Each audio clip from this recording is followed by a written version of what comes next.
இருந்தவரும் இருக்கிறவரும் வருகிறவருமாகிய சர்வ வல்லமையுள்ள யாவாகிய யாஷ்வமேசியாவுடைய அதிகாரமுள்ள நாமத்தில் கடந்து வந்திருக்கிற ஒவ்வொரு பிள்ளைகளையும் நான் வாழ்த்துகிறேன். யாஷ்வா தாமே உங்களோடு கூட இருந்து இன்றைய சத்தத்தினுடைய ஊடாய் உங்களை வழி நடத்துவாராக. அல்லேலூயா, அல்லேலூயா. ரோமருடைய புஸ்தகம் 5வது அதிகாரம் அதனுடைய 12வது வசனமும் 1 கொரிந்தியர் 15வது அதிகாரம் அதனுடைய 21வது வசனத்தையும் யாராவது சத்தமா வாசிங்க. இப்படியாக ஒரே மனுஷனாலே பாவமும் பாவத்தினாலே மரணமும் உலகத்திலே பிரவேசித்தது போலவும் எல்லா மனுஷரும் பாவம் செய்யாதபடியால் மரணம் எல்லாருக்குள்ளும் வந்தது போலவும் இதுவும் ஆயிற்று.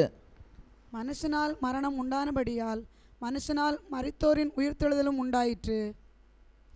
வாசிக்கப்பட்ட வேத பகுதியில் ஒரே மனுஷனாலே பாவமும் பாவத்தினாலே மரணமும் உலகத்தில் பிரவேசித்தது போலவும் எல்லா மனுஷரும் பாவம் செய்தபடியால் மரணம் எல்லாருக்கும் வந்தது என்றும் வேதத்தில் எழுதப்பட்டிருக்கிறது. அதுபோல மனுஷனால் மரணம் உண்டானபடியினால் மனுஷனால் மரித்தோரில் இருந்து உயிர்த்தெழுதலும் உண்டாயிற்று. இன்றைய வார்த்தை சற்று வித்தியாசமான ஒரு வார்த்தை. யாஷ்வா நம்மோடு கூட உண்மையிலேயே வித்தியாசமான காரியங்களுடைய ஊடாகத்தான் பேசிக் கொண்டிருக்கிறார். பெந்தகோஸ்தே சபையில் பேசுகிறது போல ரட்சிக்கிறார், விடுவிக்கிறார், பாதுகாக்கிறார், கார் தருவார், பங்களா தருவார் என்கின்ற வார்த்தைகள் இல்லாதபடிக்கு சத்தியத்தை சத்தியத்தினுடைய ஊடாய் நம்முடைய மத்தியில் அவர் பிரசங்கித்துக் கொண்டிருக்கிறதற்காய் நான் யாவை துதிக்கிறேன். அல்லேலூயா. வாசிக்கப்பட்ட வேத பகுதியில் ஒரே மனுஷனால் பாவமும் பாவத்தினாலே மரணமும் உலகத்தில் பிரவேசித்தது என்கின்ற சத்தம் கேட்க முடிகிறது. அல்லேலூயா. அப்படியானால் யாவாகிய தேவன் ஆதாமை சிருஷ்டித்தது பாவம் செய்வதற்காகவும் மரணம் கடந்து வருவதற்காகவுமா என்று கேட்டால் இன்றைக்கு எல்லாரும் சொல்லுகிறார்கள், ஆம், தேவனுடைய சித்தம் இல்லாமல் ஆதாம் பாவம் செய்திருப்பானா என்கின்ற கேள்வி எல்லா ஊழியக்காரருடைய மனதிலும் இருக்கிறது.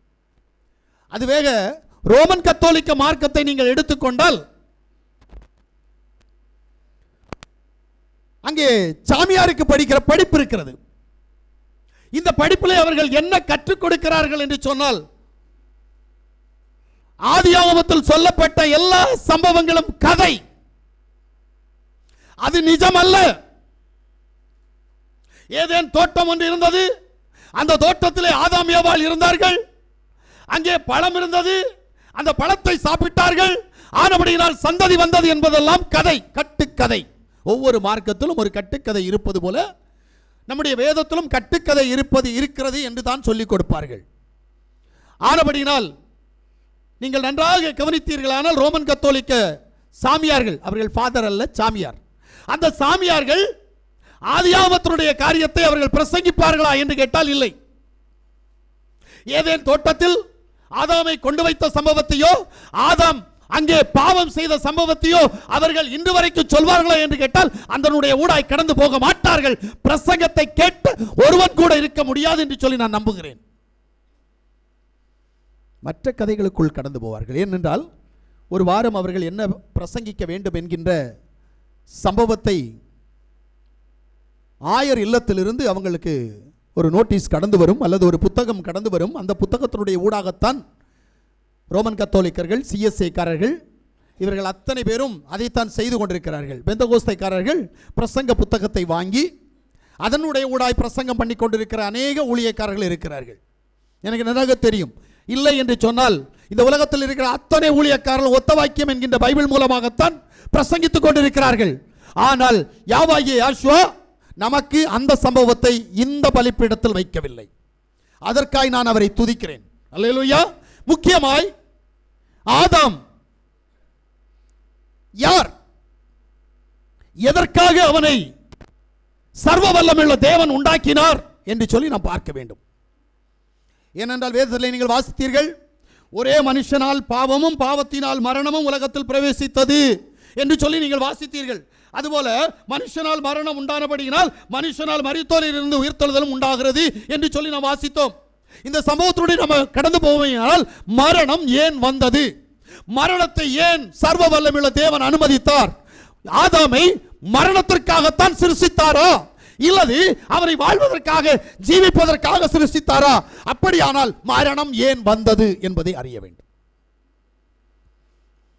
இந்த வார்த்தையை நீங்கள் எங்கு போனாலும் கேட்க முடியாத ஒரு வார்த்தை. மரணம் ஏன் வந்தது? முதல்ல சர்வ வல்லமையுள்ள தேவன் ஆதாமை சிருஷ்டித்த விதத்திற்குள் நாம் கடந்து போகிற போது ஆதியாகமத்துடைய புஸ்தகம் அதனுடைய 1வது அதிகாரம் அதனுடைய 27வது வசனத்தையும் 2வது அதிகாரம் 7வது வசனத்தை யாராவது சீக்கிரமா வாசிங்க. தேவன் தம்முடைய சாயலாக மனுஷனை சிருஷ்டித்தார். ஆமென். அவனை தேவ சாயலாகவே சிருஷ்டித்தார். ஆமென். ஆணும் பெண்ணுமாக அவர்களை சிருஷ்டித்தார். வாசிக்கப்பட்ட வேத பகுதியில் சர்வ வல்லமையுள்ள தேவன் மனுஷனை சிருஷ்டித்தார். ஆனால் மனுஷன் இல்லை. அவனை ஆணும் பெண்ணுமாக சிருஷ்டித்தால் ஆனால் அவருக்கு என்ன இல்லை? சாயல் இல்லை. ஏனென்றால் யாராலையும் அவனை பார்க்க முடியவில்லை. அவன் ஆவியாக இருந்தான். இப்போ 2வது அதிகாரத்திற்கு போகும்போது முதல் அதிகாரத்திலே மனுஷனை சிருஷ்டித்தார். 2வது அதிகாரத்திலே என்ன செய்கிறார்? 2வது அதிகாரம் 7வது வசனத்தை வாசிக்கிற போது தேவனாகிய யார் மனுஷனை பூமியின் மண்ணினாலே உருவாக்கி ஜீவ சுவாசத்தை அவன் நாசியிலே ஊதினார். மனுஷன் ஜீவ ஆத்மாவானான். வாசிக்கப்பட்ட வேத பகுதியில் நன்றாக புரிந்து கொள்ளுங்கள். மண்ணினாலே ஒரு மனுஷனை உண்டாக்கினார். உண்டாக்கப்பட்ட மனுஷனுடைய நாசியிலே ஜீவ சுவாசத்தை ஊதினார். மனுஷன் ஜீவாத்மாவாக மாறினான். மண்ணு இப்ப ஜீவ ஆத்மாவாக மாறுகிறது. ஏன்? நான் ஒரு கேள்வி கேட்டால் நீங்கள் பதில் சொல்ல தயாராக இருக்க வேண்டும். அப்படியானால் ஆதியாகமம் 1வது அதிகாரம் 27வது வசனத்தில் ஒரு மனுஷனையும் ஆதியாகமம் 2வது அதிகாரம் 7வது வசனத்தில் ஒரு மனுஷனையும் உண்டாக்கவும் சிருஷ்டித்தும் இருக்கிறார். 2 மனிதர்களா என்று கேட்டால் இல்லை. அறிவுறுத்த ஞானிகள் சொல்வார்கள், ஆம் 2 மனிதர்கள். இல்லது ஆதியாகமத்துடைய புஸ்தகம் 1வது அதிகாரம் 27வது வசனத்தை உதறி தள்ளிவிட்டு 2வது அதிகாரம் 7வது வசனத்திற்குள் கடந்து போவார்கள். இல்லை, ஒன்று ஆவிக்குரிய மனுஷன், இன்னொன்று மாம்சத்துக்குரிய மனுஷன். வேதம் திட்டவட்டமாக சொல்லுகிறது, மண்ணினாலே ஒரு மனுஷனை உருவாக்கி, மண் சரீரத்தை உருவாக்கி, அது என்போன்றோ அல்லது உன்போன்றோ 2 கண்களை உண்டாக்கினார், மூக்கு உண்டாக்கினார், வாய் உண்டாக்கினார், காது உண்டாக்கினார், கைகால் உண்டாக்கினார். உண்டாக்கப்பட்ட இந்த மண்ணாகிய சரீரத்திற்குள் அவர் சுவாசத்தை ஊதினார். நன்றாக கேளுங்கள், முடிவில் இந்த சுவாசம் நன்றாக புரிய வரும். சுவாசத்தை ஊதினார். சுவாசத்தை ஊதின போது அந்த மண் ஜீவ ஆத்துமாவாக, ஜீவன் என்கின்றது உயிர், உயிருள்ள ஆத்துமாவாக மாறினது. இந்த ஆத்துமாவை சர்வ வல்லமையுள்ள தேவன் மரணத்திற்கு ஒப்பு கொடுப்பாரா என்று கேட்டால், எதற்காக இவ்வளவு கஷ்டப்பட்டு மனிதனை சிருஷ்டித்து அவனை உண்டாக்கி ஆவியையும் மாம்சத்தையும் ஒன்னாக்கி ஒரு மனிதனாக அந்த ஒரு மனிதருக்குள் ஆண் பெண் என்கின்ற 2 பாகுபாடான வேறுபாடு உள்ள மனிதர்களை உள்ளே வைத்தார் என்பதை நாம் அறிய வேண்டும். அல்லேலூயா. நாம் வேதத்தினுடைய ஊடாய் கடந்து போகிற போது வேதம் சொல்லுகிறது, ஆவியும் மண்ணும் மனிதனாக மாறுகிறது. ஆதியாகமம் 1:27 ஆவி, ஆதியாகமம் 2:7 மண்ணு. இப்ப ஆவியும் மண்ணும் என்ன செய்கிறது? ஒன்றாக ஒரு மனிதனாகிறது. இந்த மனிதனாக உண்டாக்கப்பட்ட இந்த மனுஷன் ஆதாம் ஏதேன் தோட்டத்தில் இருக்கிற வரைக்கும் அவனுக்கு மரணம் இல்லை. ஒரு ரகசியமே இருக்குங்க. ஏதேன் தோட்டத்தில் கொண்டு போய் வைப்பதற்கு காரணம் என்னவென்று கேட்டால், ஆதாம் மரிக்க கூடாது என்பதற்காக, அவன் மரணத்தை காணக்கூடாது என்பதற்காகத்தான் எம்பெருமான் அவர் உண்டாக்கின அவருடைய சாயலையும் மண்ணான சாயலையும் உண்டாக்கி உள்ள கொண்டு வைத்தார். அவருடைய சாயலை வேதம் 1 கொரிந்தியர் 15வது அதிகாரத்தில் சொல்லுது, அது கர்த்தர் என்று சொல்லி இருக்கும். நல்லா புரிஞ்சுடுங்க, அது கர்த்தர். அப்ப இப்ப கர்த்தரும் மனுஷனும் ஒன்னாக்கப்பட்டிருக்கிறாங்க. வானத்தில் இருந்து வந்தவர் கர்த்தர். நீங்க உடனே சொல்லுவீங்க அது யாசுவா அப்படின்னுவீங்க. இல்ல, இங்க முந்தின ஆதாம் பிந்தின ஆதாம் என்று 2 ஆதாம்கள் வேதத்தில் சொல்லப்பட்டிருக்கிறது. இப்ப வானத்திலிருந்து வந்த கர்த்தருடைய ஆவி சுவாசம் மண்ணுக்குள் கடந்து போனது. அது வானத்திலிருந்து வந்தது, அது மேலிருந்து வந்தது, இந்த பூமியில் இருந்த மண்ணுக்குள் நுழைந்தது. அப்போது அது நுழைக்கப்பட்ட போது அது ஜீவாத்மாவாக மாறினது, உயிருள்ள ஆத்மாவாக மாறினது. நன்றாக உணர்ந்து கேட்டால் புரியும். இப்ப ஜீவனுள்ள அந்த ஆத்மாவை சர்வ வல்லமையுள்ள தேவன் ஏதேன் என்கின்ற ஒரு தோட்டத்தை உருவாக்கி அந்த தோட்டத்திலிருந்து தானாக முளைக்க பண்ணின சில விஷயங்கள் இருக்கிறது. மரங்கள் தானாக முளைத்தது. நன்மை தீமை அறியத்தக்க விருட்சமாகிய ஒரு மரம் தானாக முளைத்தது. ஜீவ விருட்சம் என்று சொல்லக்கூடிய மரம் ஒன்று தானாக முளைத்தது. நன்றாக கேளுங்கள். வேதத்தில் மரம் என்றால் மனிதன், வேதத்தில் மரம் என்றால் மனிதன். அப்படி என்றால் நன்மை தீமை அறியத்தக்க மரம் யார்? அவன் சாத்தான். அப்படியானால் ஜீவ விருட்சம் யார்? அவர் சர்வ வல்லமையுள்ள தேவன். இவர்களை தோட்டத்தில் உள்ள மண்ணிலிருந்து என்ன செய்கிறார்? முளைக்க பண்ணினார். இவர்கள் எழும்பி அங்கு வளர்கிறார்கள். வளர்ந்து வருகிற இடத்தில் என்பெருமான் தான் உண்டாக்கின ஆதாமை ஏதேன் தோட்டத்திற்குள் கொண்டு போகிறார். எதற்காக? அவன் மரிப்பதற்காக அல்ல. மரணத்தை நீ விரும்பி நீ பெற்றுக் கொள்ளுகிறாய். இதுதான் உண்மை. மரணத்தை என் தேவன் உண்டு பண்ணவில்லை. நன்றாக புரிந்து கொள்ளுங்கள். மரணத்தை என் தேவன் உண்டு பண்ணவில்லை. மரணத்தை உண்டு பண்ணினது யார் தெரியுமா? புறமதத்தில் ஒன்று சொல்வார்கள், ஒருவன் அது எதுல எருமையில வருவான் அப்படி என்று. ஆனா எம்பெருமான் வேதத்தில் வெளிப்படுத்தல சொல்லி வச்சிருக்கிறார். என்ன தெரியுமா? அவன் பேரு வெளிப்படுத்தல் 6வது அதிகாரம் 8வது வசனத்தை வாசித்து பாருங்க, அப்ப தெரியும் உங்களுக்கு. பார்த்தபோது இதோ மங்கின நிறமுள்ள ஒரு குதிரையை கண்டு. நல்ல கேளுங்க. மங்கின நிறமுள்ள ஒரு குதிரையை கண்டு அதன் மேல் ஏறி இருந்தவனுக்கு மரணம் என்று பெயர். அதனுடைய மேல் ஏறி இருந்தவனுக்கு, மங்கின குதிரையின் மேல் ஏறி இருந்தவனுக்கு மரணம் என்று பெயர். பாதாளம் அவன் பின் சென்றது. பாதாளம் அவன் பின் சென்றது. பட்டயத்தினாலும் பஞ்சத்தினாலும் சாவினாலும் பூமியின் துஷ்ட மிருகங்களினாலும் பூமியின் கார்பங்கள் உள்ளவர்களை கொலை செய்யும்படி அதிகாரம் அவனுக்கு கொடுக்கப்பட்டது. மரணத்துக்கு அதிகாரம் இருக்குது உன்னை கொல்லும்படி. என் தேவன் சர்வ வல்லமையுள்ள யா உன்னை கொலை செய்ய விரும்பவில்லை. மரணத்திற்கு உன்னை ஒப்புக் கொடுக்க விரும்பவில்லை. நீ மரணத்தை ஜெயித்திருக்க வேண்டும். வேதம் சொல்லுகிறது, மரணமே உன் கூர் எங்கே, பாதாளமே உன் ஜெயம் எங்கே? அப்புறம் ஏன் மரிக்கிற?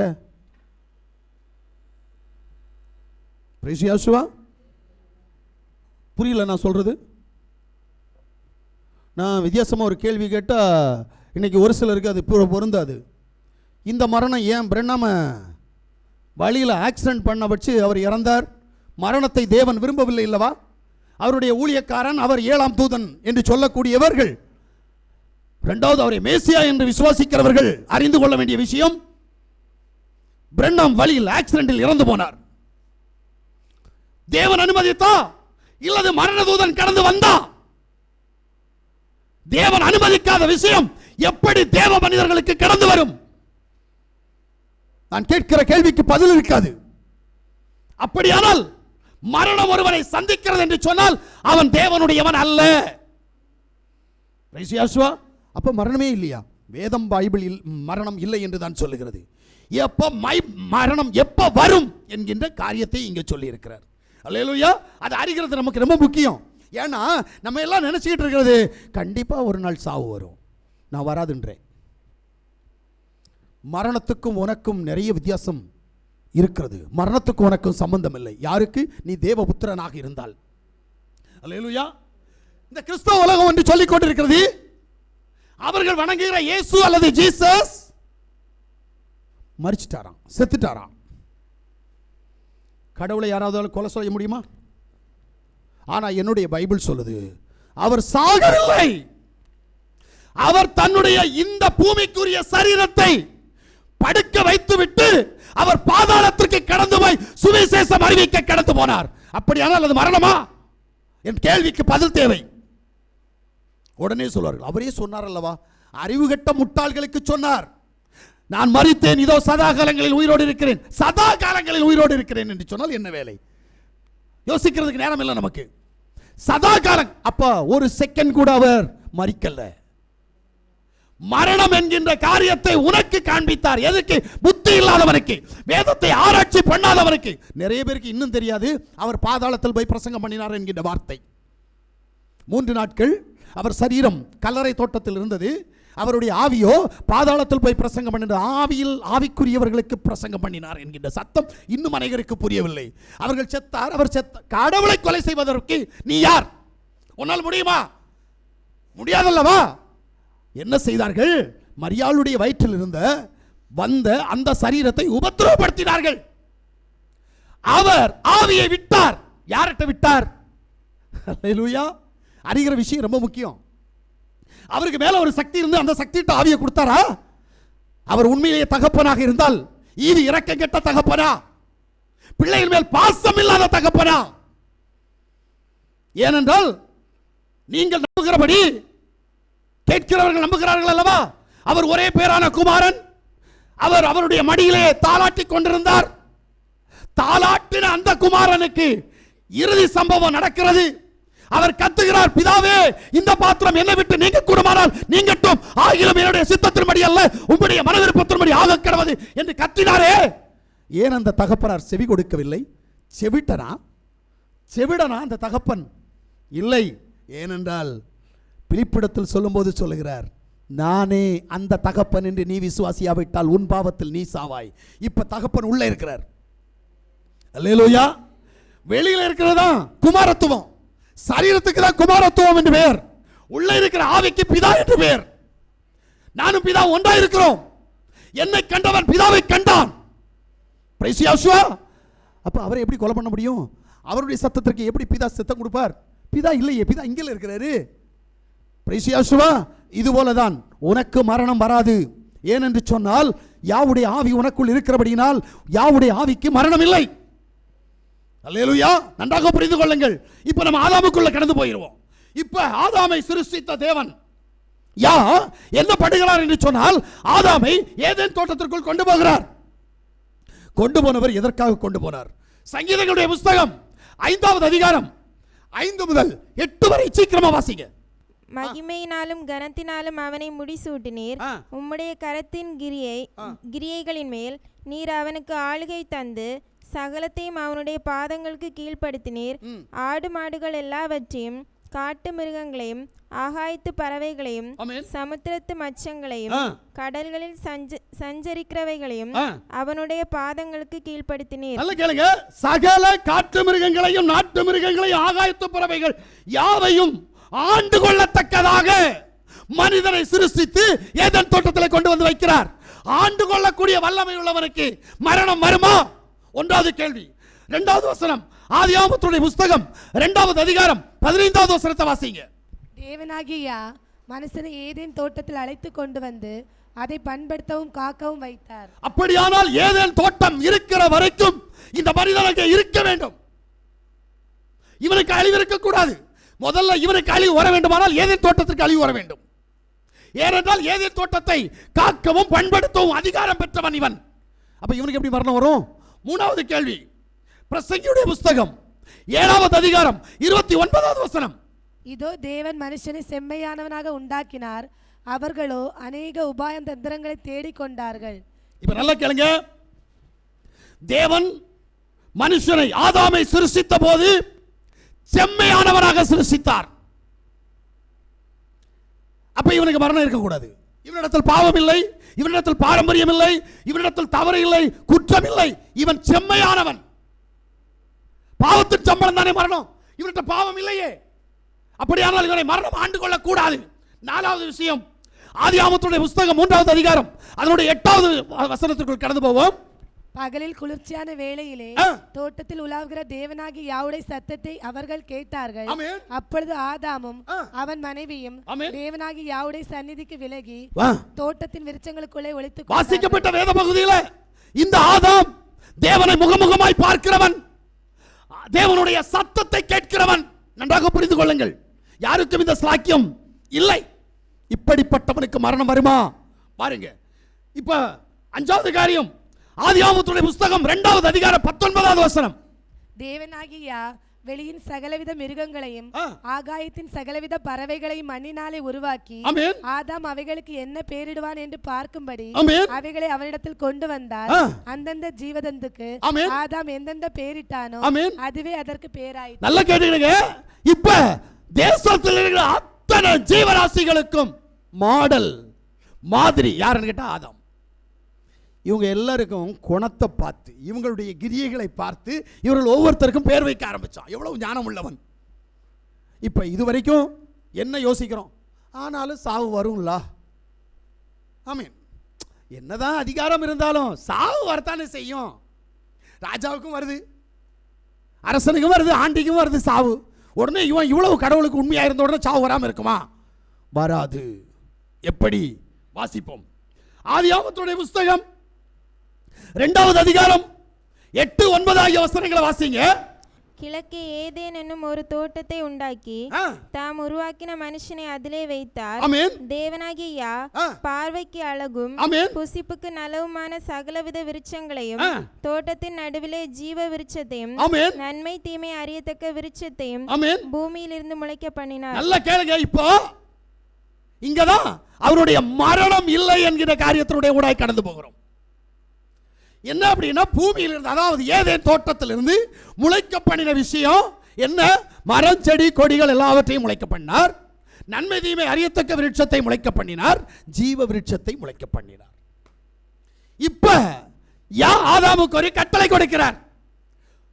தோட்டத்தில் உள்ள சகல விருட்சத்தையும் ஆண்டுகள். ஆனா ஒரு கண்டிஷன் என்ன?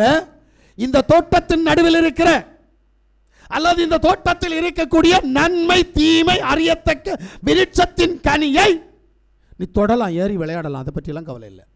ஆனா புசிக்க கூடாது. நீ வேணா மிதிச்சுக்கோ, ஏறி என்ன வேணாலும் செய், அவனை நீ அடிமைப்படுத்துறியா படுத்திக்க, ஆனா சாப்பிடக்கூடாது. சரி, இப்ப நன்மை தீமை அறியத்தக்க விருட்சத்தை புசிக்க கூடாதுன்னு சொன்னார். ஆனா ஜீவ விருட்சத்தை புசிக்க கூடாதுன்னு சொன்னாரா? இல்லையே. சரி, ஜீவ விருட்சத்தை புசிச்சா என்ன நடக்கும்? இது அறிவு ரொம்ப முக்கியம். அல்லேலூயா. ஆதியாகமத்துடைய புஸ்தகம் 3வது அதிகாரம் 22வது வசனத்துக்கு வாங்க. பின்பு தேவனாகிய இதோ மனுஷன் நன்மை தீமை அறியத்தக்கவனாய். நல்லா கேளுங்க. இங்கதான் அவரு அங்க நடந்த சம்பவத்தை சொல்றாரு. மனுஷன் இதோ நன்மை தீமை அறியத்தக்கவனாய் நம்மில் ஒருவரை போல் ஆனான். இப்பொழுதும் அவன் தன் கையை நீட்டி. ஆனா என்ன செய்யக்கூடாது? இவன் இப்ப கையை நீட்டி ஜீவ விருட்சத்தின் கனியை பறிச்சு புசிச்சு, வாசிமா, ஜீவ விருட்சத்தின் கனியை பறித்து புசித்து என்றைக்கும் உயிரோடு இராதபடிக்கு செய்ய வேண்டும் என்று. அப்ப இவன் ஏதேன் தோட்டத்துல இருந்தா இவன் ஜீவ விருட்சத்தை புசிச்சிருப்பான், இவன் உயிரோட இருந்திருப்பான், ஒரு நாள் இவனுக்கு மரணம் வந்திருக்காது. இதத்தான் சாத்தான் கெடுத்தான். அப்ப சர்வ வல்லமையுள்ள தேவன் உண்டாக்கின மனிதன் மரணத்தை காணக்கூடாது, மரணம் அவனை சேதப்படுத்த கூடாது. அவன் பாவம் செஞ்சா மரணம் அவனை ஒற்றிக்கொள்ளும். நன்றாக புரிந்து கொள்ளுங்கள். வேதத்தை இன்னைக்கு வரைக்கும் யாருக்கும் சரியா புரியல. எல்லாரும் என்ன சொல்றாங்க? உலகத்தில் ஒருத்தன் பிறந்துட்டா அவனுக்கு சாவு வந்துடும். இல்ல, எங்கப்பா மரணத்திற்காக உன்னை இங்க கொண்டு வரல, நீ மரணத்தை ஜெயிக்கணுங்கிறதுக்காக கொண்டு வந்தார். எவன் ஒருவன் சாத்தானையும் பாவத்தை ஜெயிக்கிறானோ அவருக்கு மரணம் இல்லை. ஐயோ, இது என்ன உபதேசம்? இது கள்ள உபதேசம். சாவு வராம இருக்குமா? ஆமா, வராது. பைபிளை நீ படிச்சிருந்தா சாவு வராதவன உனக்கு தெரிஞ்சிருக்கும். ஐயா, 4 சந்ததியை பார்த்தவன், வயசான கிழவன், 900 வருஷத்துக்கு மேல வாழ்ந்தவன் சாவை காணல. இன்னைக்கு 80 வருஷம் கூட இருக்க மாட்டேங்கிற. 900 வருஷம் இருந்தவனே சாகலையே. ஏன்? வேதம் சொல்லுகிறது அவன் எடுத்துக்கொள்ளப்பட்டான். மரணத்தை காணாதபடி அவன் எடுத்துக்கொள்ளப்பட்டான்.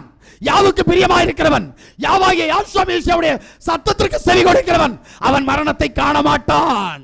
எனக்கு 2 சாட்சி இருக்குதுங்க. நான் சாட்சி இல்லாம நான் பேசல. ஏனோக் எடுத்துக்கொள்ளப்பட்டான், எலியா எடுத்துக்கொள்ளப்பட்டான், மரணத்தை காணவில்லை. உங்களுக்கு தெரியுமா மோசே ஏன் செத்தான் தெரியுமா? ஒரே ஒரு பாவம் தான் செஞ்சான். பாவத்தின் சம்பளம் மரணம் அவனுக்கு வந்துருச்சுங்க. மோசே யோசிக்கிறீங்களா? பேச சொன்னா பேசுறதை விட்டுட்டு அடிக்க ஆரம்பிச்சிட்டான். இந்த ஒரு பாவம் தான் செஞ்சான். இந்த பாவத்திற்காகத்தான் அவன் மரித்தான், கானானுக்குள் பிரவேசிக்கவில்லை. அப்படியானால் பாவத்தின் சம்பளம் தான் மரணம். அப்போ உனக்கு மரணம் வேணுமா? மரணம் வேண்டாம் என்று சொன்னால் நீ என்ன செய்யணும்? உனக்கு விரோதமாக எழும்புகிற பாவத்தையும் பிசாசுனுடைய கிரியைகளை நீ விட்டால் நீ மரிப்பதில்லை. நீ நமக்கு நிறைய பேருக்கு தெரியல, பிறந்தா ஒரு நாள் சாவு உண்டு இல்ல. இது சர்வசாதாரணமா பேசிக்கிட்டு இருக்கிறோம். அது எல்லாருக்கும் உண்டு. உலகத்தில் பிறந்த மனிதர்களுக்கு நீ மனிதன் அல்ல, நீ யாவுடைய பிள்ளை, யாவுடைய சாயல், யாவுடைய தற்சர்வம். அப்படி என்றால் உனக்கு மரணம் உன்னை மீண்டு கொள்ளாது, மேய்ந்து கொள்ள முடியாது. நீ மரணத்தை ஜெயித்தவன், நீ பாதாள கட்டுகளை ஜெயிக்கிறவன். மரணமே உன் கூரெங்கே, பாதாளமே உன் ஜெயம் எங்கே? கேட்கணும்ல. அடுத்து சந்தேகம் வரும். வயசு ஆக ஆக உடம்பு கூனிருதில்ல, தளர்ந்துருதில்ல, நடக்க முடியாம படுத்த படுக்கை ஆயிருதில்ல. இல்ல, இன்னைக்கு நீங்க யாராவது 200 வயசானவனை பார்க்க முடியுமா? நான் வேதத்துல 600 வயசுக்கு மேல உள்ளவனை எல்லாம் பார்த்து வந்துட்டேன். ஒருத்தனும் படுத்த படுக்கையில் படுக்கல. 600 வயசு கழிஞ்ச பிறகு கூட படுத்த படுக்கையில் வரல. உனக்கு ஏன் வருது? பாவத்தின் பலன் உன் பலவீனம், பாவத்தின் தண்டனை உனக்கு வியாதி, வியாதியின் அகோரம் மரணம். அறிகிற அறிவு ரொம்ப முக்கியம். அப்ப யாவுடைய சமூகத்தில் கடந்து வந்து யாவுடைய நாமத்தை மகிமைப்படுத்திக் கொண்டிருக்கிற யாவுடைய ஜனமே, நீ மரணத்தை காணாதபடி நீ யாவுடைய சமூகத்தில் கடந்து போகணும். அதுக்கு தான் சொல்லுவேன், நீ எங்கிருந்து வந்தையோ அங்க போகணும். ஒருத்தன் அம்மா வயிற்றுலேருந்து வரல. இங்க அம்மா பைத்தியம் கொஞ்சம் இருக்குது, அப்பா பைத்தியம் கொஞ்சம் இருக்குது, குடும்ப பைத்தியம் ஒன்று இருக்கு. குடும்பத்துக்கு வேண்டி உயிரையும் கொடுப்போம். தாயை ஒன்று சொல்லிட்டா தாய்க்கு வேண்டியா, தகப்பனுக்கு வேண்டி சொல்லிட்டா இது ஒரு பைத்தியமாக்கும். என் தேவன் தாய் தோப்பனுக்காக பைத்தியம் பிடிச்சு நடக்க சொல்லல, அவர்களுக்கு செய்ய வேண்டிய கடமைகளை செய். இதைத்தான் சொன்னார். நமக்கு பைத்தியம், ஐயோ எங்க அம்மா சொல்லிட்டா, அதை கேட்காம இருந்தா அப்புறம் நான் கடவுளுக்குள்ள போக முடியாது. அட பிசாசே, அவங்களுக்கு செய்ய வேண்டிய கடமையை கச்சிதமா செஞ்சு முடி. அவங்களுக்கு என்ன தேவையோ அத்தனை தேவைகளை நீ செஞ்சு முடிக்கணும், அதுதான் உன் கடமை. ஆனா அவங்களை அடிபணிஞ்சு இருக்க சொல்லலையே பைபிள். அப்படி அவர்களை நீ உன்னுடைய அதிகாரியாக மாற்றினால், வேதத்திற்கு கீழ்ப்படிந்து வேத சட்டத்திற்கு அவங்களை ஒத்து வந்து அவங்களை கீழ்ப்படின்னு சொன்னார். அல்லேலூயா. நீ என்ன சொல்ற தெரியுமா? உங்க அம்மா மந்திரவாதிகிட்ட கூப்பிட்டா மந்திரவாதிட்ட போவேன், உங்க அப்பா பிசாச பார்க்க கூப்பிட்டா பிசாச பார்க்க போவேன், உங்க அம்மா வைத்தியர்கிட்ட கூப்பிட்டா வைத்தியர்கிட்ட போவேன். இது என்ன அநியாயமா இருக்குது? அப்புறம் சத்தியம்னா என்ன? அப்ப நீ பாவம் செய்ய போற உனக்கு மரணம் வந்துடுது. உனக்கு மரணத்துக்கு முன்னாடி வியாதி வரும், வியாதி வரலன்னா கஷ்டம் வரும், கஷ்டம் வரலன்னா பண கஷ்டம் வரும், கடன் வரும், பிரச்சனை வரும். இது எல்லாத்துக்கும் காரணம் உன்னுடைய பாவம். இப்ப மரணம் இல்லாத ஜீவியம் ஜீவிப்பதற்காகத்தான் உன்னை அழைத்திருக்கிறார். நீ மரணத்தை காணக்கூடாது என்பதற்காக. பிரசங்கியுடைய புஸ்தகம் 7வது அதிகாரம் 29வது வசனத்தை வாசிக்கிற போது, இதோ தேவன் மனுஷனை செம்மையானவனாக உண்டாக்கினார், அவர்களோ அநேக உபாய தந்திரங்களை தேடிக் கொண்டார்கள். நல்லா கேட்டுக்கிடுங்க. செம்மையானவனாய் படைக்கப்பட்ட மனிதன் நீ இந்த பூமிக்கு வந்து உண்மையை பரிசுத்தமா வந்த. ஆனா உன் தாய் தகப்பன் பாவம் செய்தபடியினால் அந்த பாவத்தில் நீ வந்திருக்கிறான். அந்த பாவத்தை தேவன் என்ன செய்ய மாட்டார், எண்ண மாட்டார். தாவீது சொல்லும்போது சொல்றார், என் தாய் என்னை பாவத்தில் கற்பம் தரித்தாள். நல்லா புரிஞ்சுக்கிடுங்க. ஆனா இந்த பாவத்துக்காக தேவன் ஆதாமை சிருஷ்டிக்கவில்லை. யாவுடைய பிள்ளை இந்த பாவத்துக்குள்ள போக மாட்டான். அதனால தான் பவுல் சொல்லும்போது சொல்றான், கட்டினவன் கட்டாதவனை போல இருக்கணும். ஆமென். அந்த அறிவு ஒருத்தருக்கு வேணும்ன்றாரு. ரைட், நம்ம அங்க போக வேண்டாம். இப்போ மனுஷனை நல்ல முறையில் சிருஷ்டித்தார். சிருஷ்டிக்கப்பட்ட மனுஷன் அநேக உபாய தந்திரங்களுக்குள் தன்னை இழுத்து கொண்டு போனான். இங்கதான் மரணம் இவனை மேற்கொள்ளுது. இதுவரைக்கும் மரணம் என்னதான் மரண தூதன் வந்தாலும் இவனை சேதப்படுத்த முடியாது. ஏனோக்க சேதப்படுத்த முடிஞ்சிச்சு, எலியாவை சேதப்படுத்த முடிஞ்சிச்சு, யோர்தானையே கடந்தாங்க. யோர்தானைய மரணத்தை கடந்து போறான், அவனை ஒன்றும் செய்ய முடியல. ஏன்? மரண தூதனால ஒன்றும் பண்ண முடியாது. அவன் யாரு? மங்கின நிறமுள்ள குதிரையில் வரக்கூடியவன். அல்லேலூயா. அதை சிலர் கற்புன்னு சொல்லுவாங்க, அது இருக்கட்டும். சரியா? நம்முடைய வேதத்தில் சொல்லப்பட்டிருக்கிற மங்கின நிறமுள்ள அந்த குதிரையின் மேல் வரக்கூடியவன் மரணம். இந்த மரணத்தை நீ ஜெயிக்கணும். ஐயா கேட்டா சொல்லுவ, நான் இயேசுவுக்கு பிள்ளை, நான் ஜீசஸுக்கு பிள்ளை, நான் யாஷுவாவுக்கு பிள்ளைன்னு சொல்கிறேன்ல, மரணத்தை ஜெயிச்சிறேன். இல்லை அப்படின்னா நீ தேவனுக்கு உரியவன் அல்ல. மரணம் உன்னை எப்போதுமே உன்னை தோற்கடித்து அது உன்னை ஆண்டு கொள்ளுகிறதோ அப்ப நீ இப்பிரபஞ்சத்திற்கு சொந்தக்காரனாயிட்ட. அல்லேலூயா. இந்த அறிவு ரொம்ப முக்கியம். அதான் சொல்றாரு, மனுஷனை செம்மையானவனாய் சிருஷ்டித்தார். செம்மையானாய் சிருஷ்டிக்கப்பட்டவன் தனக்கு அநேக உபாய தந்திரங்களை அவன் செய்தபடியினால் அவன் மரணத்திற்குள் கடந்து போகிறான். அல்லேலூயா. ஆதியாகமத்துடைய புஸ்தகம் 2வது அதிகாரம் 8, 9 மறுபடியும் வாசிங்க. தேவனாகிய கிழக்கே ஏதேன் என்னும் ஒரு தோட்டத்தை உண்டாக்கி தாம் உருவாக்கின மனுஷனை அதிலே வைத்தார். தேவனாகிய பார்வைக்கு அழகும் புசிப்புக்கு நலமுமான சகலவித விருட்சங்களையும் தோட்டத்தின் நடுவிலே ஜீவ விருட்சத்தையும் நன்மை தீமை அறியத்தக்க விருட்சத்தையும் பூமியிலிருந்து முளைக்க பண்ணினார். நல்லா கேளுங்க. இப்படி பண்ண பிறகு இப்ப 16, 17 வாசிங்க. தேவனாகிய மனுஷனை நோக்கி, நீ தோட்டத்தில் உள்ள சகல விருட்சத்தின் கனியை புசிக்கலாம், ஆனாலும் நன்மை தீமை அறியத்தக்க விருட்சத்தின் கனியை புசிக்க வேண்டாம். அதை நீ புசிக்கும் நாளில் சாகவே சாவாய் என்று கட்டளையிட்டார். பாத்தீங்களா? நீ பாவம் செஞ்சா கீழ்ப்படியலைன்னா உனக்கு சாவு வரும். நல்லா புரிஞ்சுடுங்க. கீழ்ப்படிஞ்சிருந்தா சாவு இல்ல. நீ கீழ்ப்படிஞ்சு ஜீவ விருட்சத்தின் கனியை புசித்துக் கொண்டிருந்தால் உனக்கு மரணம் வராது. ஏன்னா இன்னைக்கும் தேவன் ஜீவ விருட்சத்தை வச்சிருக்கிறார் தெரியுமா? 12 மாதங்களிலும் 12 கனியை தந்து நீ மரணமடையாமல் இருக்க உனக்கு அந்த ஜீவ விருட்சத்தின் கனியை தர என் தேவன் சித்தமாயிருக்கிறார். நீ பெற்றுக்கொள்ள சித்தமாயிருக்கிறியா? இல்லையே. எனக்கு என்ன, எல்லா மனுஷனும் சாகிறது போல நானும் சாகணும், எல்லா மனுஷனும் சாகிறது போல ஏனோ கெலியா எடுத்துக்கொள்ளப்பட்டது போல நான் எடுத்துக்கொள்ளப்பட வேண்டும் என்கிற எண்ணம் இல்லை. அதை கற்றுக் கொடுக்கிற ஊழியக்காரர்கள் இல்லை, கற்றுக்கொள்ளக்கூடிய விசுவாசிகள் இல்லை. ஆனபடினால் அதனுடைய ஊடாய் நாம் கடந்து போகவில்லை. நன்றாக புரிந்து கொள்ளுங்கள். மரணத்தை ஜெயித்து எடுத்துக்கொள்ளப்படுதலில் பிரவேசிப்பதே என் யாவுடைய சித்தம். அப்ப நீ வணங்குற இயேசு, நீ வணங்குற ஜீசஸ் இதுக்கு உடனாளி அல்ல. நான் சொல்லுகிற யாவாகிய தேவன் இந்த பூமியில் யாசுவாவாக வருகிறார். அவர் உனக்கு மரணத்தை ஜெயமாக விளங்கி காமித்து தந்தவர். அல்லேலூயா. அவர் மரிக்கல. நீ ஏதோ சொல்லிட்டு இருக்கிற.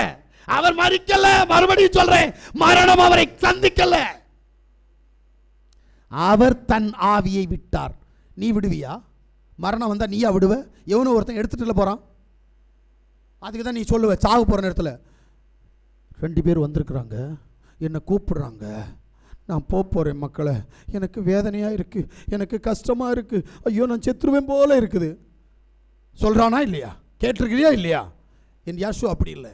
அவர் தாமே தன் ஜீவனை விட்டார். எதுக்கு? பாதாளத்தில் கடந்து போவதற்காக. இந்த பூமியில் ஜீவனை விட்டால்தான் அந்த ஜீவன் பாதாளத்திற்கு கடந்து போகும். அப்ப அவர் மரிக்கல. நான் கேட்கறத நிறைய பேர் குறை சொல்லலாம். இதுதான் சத்தியம். பைபிள் வசனம் தெரிஞ்சா நான் சொல்றதை ஏத்துக்குவேன். பைபிள் வசனம் தெரியாத ஊழியக்காரன் தன் மண்டையில போட்டு கொட்டிக்குவான். இது என்ன சொல்றான் இவன், கள்ள உபதேசம் சொல்றான் எனக்கு புரிஞ்சுக்குவேன். எனக்கு தெரியாது. நான் சத்தியத்தை பேசிட்டு இருக்கிறேன், நான் வேதத்தை பேசிட்டு இருக்கிறேன். அல்லேலூயா. அப்ப யா தன்னுடைய குமாரனை ஏதேன் தோட்டத்தில் கொண்டு போய் வைத்தது மட்டுமல்லாமல் அவனுக்கு ஒரு கட்டளையை கொடுக்கிறார், இதை புசிக்க கூடாது. இப்ப என்ன செய்யறாங்கன்னு பாருங்க. புசிக்க கூடாதுன்னு சொன்ன காரியத்துல இப்ப இவங்க என்ன பண்ணுவாங்க? ஆதியாகமத்துடைய புஸ்தகம் 3வது அதிகாரம் 1லேருந்து 6 வரைக்கும் நீங்க வாசித்தீங்கன்னா உங்களுக்கு புரியும். இப்ப நீங்க 5, 6 வாசிங்க. நீங்கள் இதை புசிக்கும் நாளிலே உங்கள் கண்கள் திறக்கப்படும் என்றும் நீங்கள் நன்மை தீமை அறிந்து தேவர்களைப் போல இருப்பீர்கள் என்றும் தேவன் அறிவார் என்றது. அப்பொழுது ஸ்திரியானவள் அந்த விருட்சம் புசிப்புக்கு நல்லதும் பார்வைக்கு இன்பமும் புத்தியை தொழுவிக்கிறதுக்கு இச்சிக்கப்படத்தக்க விருட்சமா இருக்கிறது என்று கண்டு அந்த கனியை பறித்து புசித்து தன் புருஷனுக்கு கொடுத்தாள், அவனும் புசித்தான்.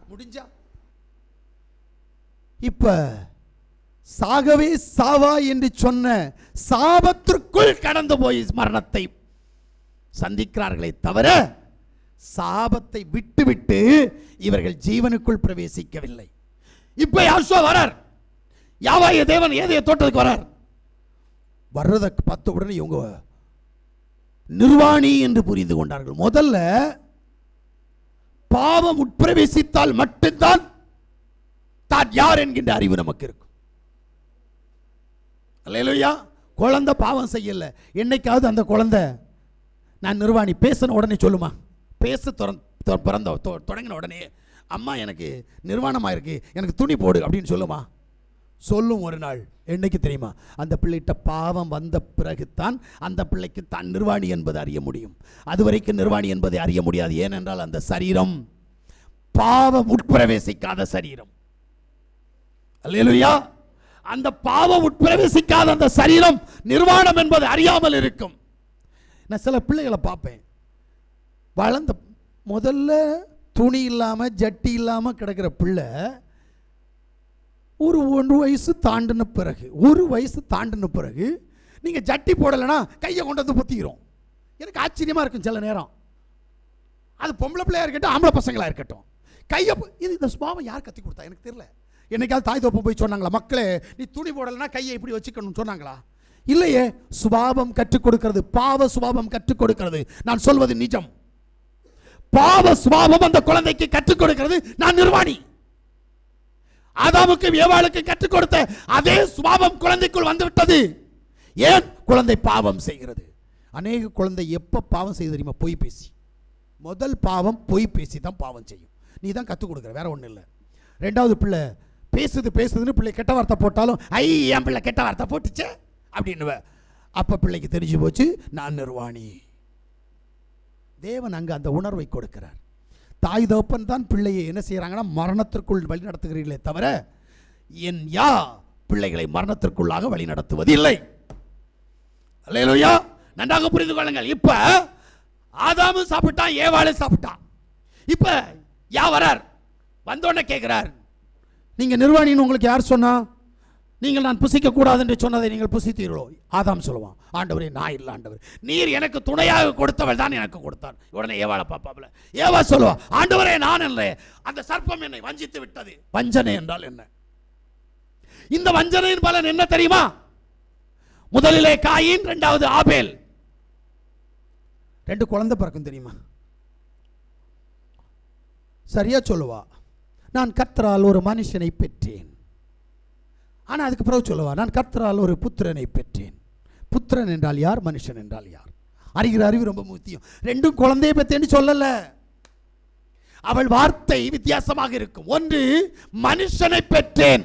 குழந்தை என்னைக்கு மனுஷன் ஆகுமா? இன்னைக்கு யாராவது படிப்பறிவு இல்லாதவனாவது குழந்தையை போய் மனுஷன் சொல்லுவானான்னு கேட்டா இல்லையே, சொல்றது இல்லை. ஆனா ஏவாள் சொல்றா, நான் கர்த்தரால் ஒரு மனுஷனை பெற்றேன். சரி, இவ எல்லா குழந்தையும் மனுஷன் தான் சொல்வாளான்னு பார்த்தா இல்ல. அப்புறம் சேர்த்து பிறந்த போது சொல்றா, நான் கர்த்தரால் ஒரு புத்திரனை பெற்றேன். அப்ப மனுஷனுக்கும் புத்திரனுக்கும் உள்ள வித்தியாசம் அறிகிற அறிவு ரொம்ப முக்கியம். எனக்கு இப்ப சொல்ல நேரம் இல்லை, நல்லா புரிஞ்சுடுங்க. மனுஷனுக்கும் புத்திரனுக்குள்ள அறிவு நமக்கு வேணும். அப்ப மனுஷன் யாரு அப்படின்னா, இங்க இருக்கிற பிள்ளைகளை பார்த்து யாருமே மனுஷன் கூப்பிடுறது இல்ல, அந்த பிள்ளைகளை பார்த்து யாரும் மனுஷன் சொல்றது இல்ல, இது பிள்ளைகள் சொல்லுவோம். மனுஷன் எப்ப சொல்லுவோம் தெரியுமா? அந்த பிள்ளை பிராயத்தை தாண்டி, வாலிப பருவத்தை தாண்டி, புருஷன் பருவத்தை தாண்டின பிறகு, புருஷன் மனைவிக்கு புருஷன் என்கின்ற பருவத்தை தாண்டி அப்பா என்கின்ற ஸ்தானத்திற்குள் கடந்து வருகிற போதுதான் அவனை மனுஷன் என்று சொல்லுவோமே தவிர அதற்கு முன்னாடி அவனை மனுஷன் என்று சொல்வது இல்லை. ஆனா இங்க பிறந்த குழந்தையை பார்த்து மனுஷன் சொல்லுவா. எப்படின்னு கேட்கிறேன். இவன் பாவத்தில் பிறந்திருக்கிறான். சர்ப்பம் இவளை வஞ்சித்த நிமித்தமாய், அவள் கரெக்டா தேவன்ட்ட சொல்லுவா, யாவே நான் பாவம், என்ன சர்ப்பம் வஞ்சித்தது. ஐயா தின்ன சொல்லுச்சு, சாப்பிட வச்சது அது வேற கதை, என்னை அது வஞ்சித்தது. எப்படிப்பட்டதன் மூலமாய்? நல்லா கேட்கணும். இங்க புத்தியை தெளிவிக்கக்கூடிய அந்த ஆகாரம், இச்சையை உண்டு பண்ணக்கூடிய ஆகாரம். எப்படி? ஒரு பழத்துக்கு இச்சை வருமா? ஆப்பிள் பழம் சாப்பிட்டா இச்சை வருமா? ஆப்பிள் பழம் சாப்பிட்டா கண் திறக்கப்படுமா? இல்லையே. அப்ப அது என்ன? சரி, உங்களுக்கு இன்னும் நிறைய டவுட் இருக்கும். யாருக்கு? கேட்கிறவனுக்கு டவுட் வரும். அதனால 1 யோவான் 3வது அதிகாரம் 12வது வசனத்தை நீங்க வாசித்தாதான் புரியும். பொல்லாங்கனால் உண்டாயிருந்து தன் சகோதரனை கொலை செய்த காயினை போல் இருக்க வேண்டாம். அவன் எது நிமித்தம் அவனை கொலை செய்தான்? போதும். அப்ப பொல்லாங்கனால் உண்டாயிருந்து, ஆதாம் பொல்லாங்கனா? பைபிளை தேடி வாசித்து பாருங்க. பைபிள் சாத்தானை மட்டும்தான் பொல்லாங்கன் என்று சொல்லும். ஆதாம் சன் ஆஃப் காட், யாவுடைய புத்திரன், அவன் பொல்லாங்கன் அல்ல. அப்படியானால் காயின் ஆதாமுக்கு பிறந்தானா? கேள்வி. பொல்லாங்கனால் பிறந்தவன் காயின் என்று சொல்லப்படுகிறது. அப்ப அங்க ஏதேன் தோட்டத்தில் யா வர்றதுக்கு முன்னாடி சர்ப்பத்துக்கும் ஏவாளுக்கும் என்ன நடந்தது? ஏவாள் கரெக்டா சொல்லுவா, அது என்னை வஞ்சித்தது, வஞ்சித்த பழத்தை நான் சாப்பிட்டு என் புருஷனுக்கு கொடுத்தேன். வேதம் சொல்லுகிறது, ஆதாம் தன் மனைவியை அறிந்தான். அல்லேலூயா. இங்க நிறைய சிக்கல் இருக்குது. அறிகிற அறிவு நமக்கு ரொம்ப அவசியம். ஆனா அறிகிறதுக்கு விருப்பம் இல்லை. என்ன பண்றது? அப்ப ஆதியாகமத்துடைய புத்தகம் 3வது அதிகாரம் 19வது வசனம் திட்டவும் தெளிவா சொல்லுது. வாசிங்க. நீ பூமியிலிருந்து எடுக்கப்பட்டபடியால் நீ பூமிக்கு திரும்ப மாட்டோம். உன் முகத்தின் வேர்வையில் ஆகாரம் புசிப்பாய். நீ மண்ணாயிருக்கிறாய், மண்ணுக்கு திரும்புவாய் என்றார். மண்ணுக்கு திரும்புவாய். இப்பதான் சொல்றாரு. பாவம் செஞ்ச பிறகுதான் சொல்றாரு. அது வரைக்கும் மண்ணுக்கு திரும்புறதுக்கு பெர்மிஷன் இல்ல. இப்ப சொல்றாரு, மண்ணாயிருக்கிறாய், நீ பாவம் செஞ்சாய், தேவ மகிமை இழந்தாய், அநேக உபாய தந்திரங்களை நீ மேற்கொண்டாய், ஆனபடினால் எங்கிருந்து எடுக்கப்பட்டாயோ அங்கேயே திரும்பி போவாய். இப்பதான் மரணத்திற்கு ஆதாமை ஒப்புக் கொடுக்கிறார். அறிகிற அறிவு ரொம்ப முக்கியம்.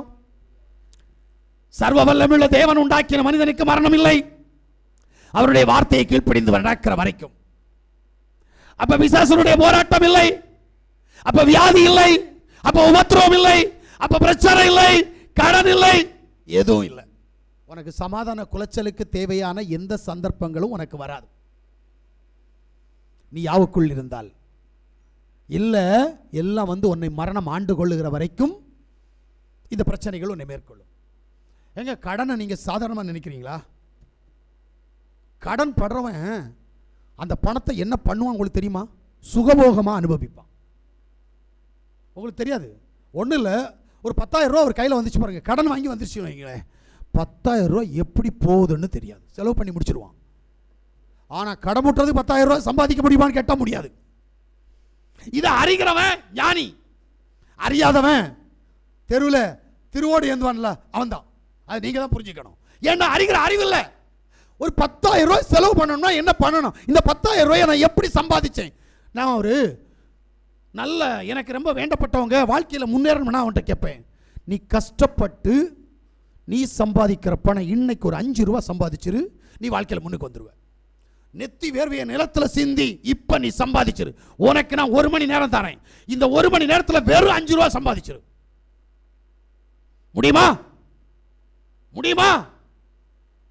ஐயா வேலை இருந்தால் தான் வேலை, உங்களுக்கு 1000 ரூபாய் சம்பளம் கிடைக்கும். வேலை இல்லைன்னா 5 ரூபா கூட 5 பைசா கூட உங்களால் சம்பாதிக்க முடியாது. வேலை வருகிற போது கிடைக்கிற பணத்தை நான் எப்படி பாதுகாக்கணும்? இல்லைன்னா இவரால் வாழ்க்கையில் முன்னுக்கு வர முடியாது. இதுதான் யா என் தேவன் இதைத்தான் சொல்றார். உன்னை நான் அழைத்தேன், உன்னை நான் வேர்திருத்தேன், உன்னை என்னுடைய பிள்ளையாக நான் ஏற்றுக்கொண்டேன். நீ அறியாத போது என்னுடைய நாமத்தை உனக்கு தரிப்பித்து தந்திருக்கிறேன். நீ எப்படி வாழ்ற? அநேக உபாய தந்திரங்களுக்குள் நீ அகப்பட்டு இன்னைக்கு நீ கணக்காரனா இருக்கிற கான்செப்ட். இந்த கடன் தற்கொலையை கொண்டு வரும். தெரியுமா உங்களுக்கு? எத்தனை பேர் செத்துருக்காங்க தெரியுமா? சரித்திரத்தை புரட்டி பாரு, அப்ப தெரியும் உனக்கு. உனக்கு கடன் வாங்குறது ஈஸி இல்ல, கடன் வாங்குற பணத்தில் சோக்கு போடுறது ஈஸி இல்ல. ஆமென். 5 ரூபாய்க்கு எவ்வளவு கஷ்டப்படணும்னு யோசித்தா 5 ரூபாய் செலவு பண்றது கஷ்டம். என்னட்ட கழிஞ்ச நாள்ல ஒரு சகோதரர் பேசும்போது சொன்னார், என்னோடு கூட இருக்கிறவர் பல லட்சங்கள் சம்பாதித்துக் கொண்டிருக்கிறார். ஆனா நம்ம வெளியில போய் சாப்பிடுவோம்னு சொன்னா சாப்பிட்றதுக்கு வரமாட்டார். ஒரு பொருளை வாங்கி சும்மா வச்சிருப்போம் அப்படின்னா வரமாட்டார். பிள்ளைகளுக்கு துணி வாங்கி அனுப்புப்பா, அது அவ பார்த்துக்குவா, நான் கொடுக்கறதுல அவ பார்த்துக்குவா. பல லட்சங்கள் சம்பாதிக்கிறவன். நமக்கு இப்படி நக்கவும் வழியில, இப்படி நக்கவும் வழியில, ஆனா நாம நினைக்கிறதெல்லாம் நடக்கணும். இதுதான் பிசாசின் தந்திரம். இதுதான் பிசாசுடைய கிரியை.